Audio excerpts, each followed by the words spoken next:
सब वही बैठी हैं सासू त बहू से अरज करई बहू से अरज करई हो बहू अगने में बैठी गो तिनिया निहुरी पैया लागौनी हुरी पैया लागऊ हो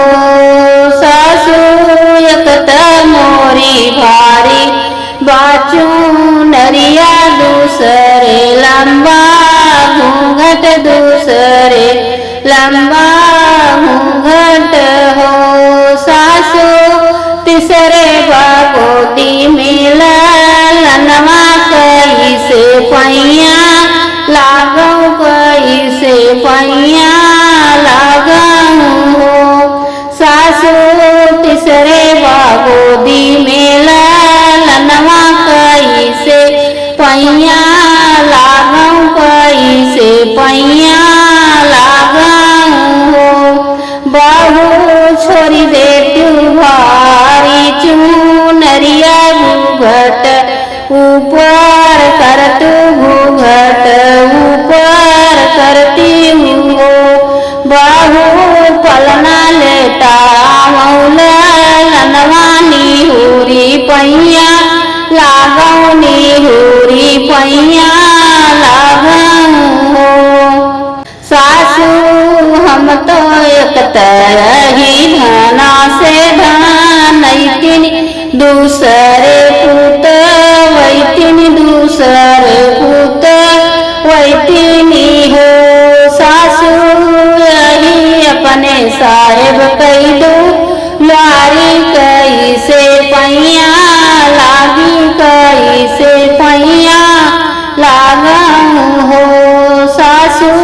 हम तही अपने साहेब कई दो लारी कैसे पैया लागी कैसे पैया लागऊ हो बहू हमरे निधान से धनैतिनी नाती से तैतिनी नाती से तैतिनी हो बहू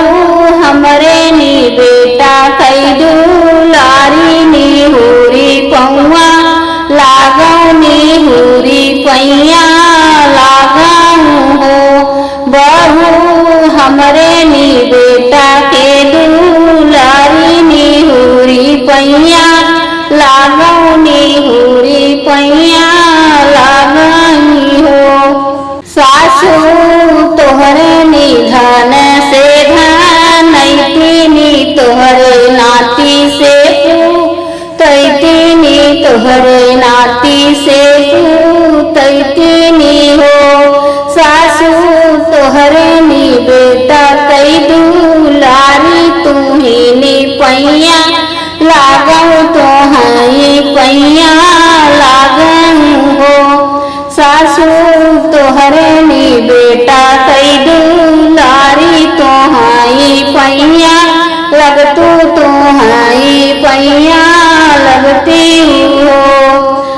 सभवा में बैठी हैं सासू त बहू से अरज करई बहू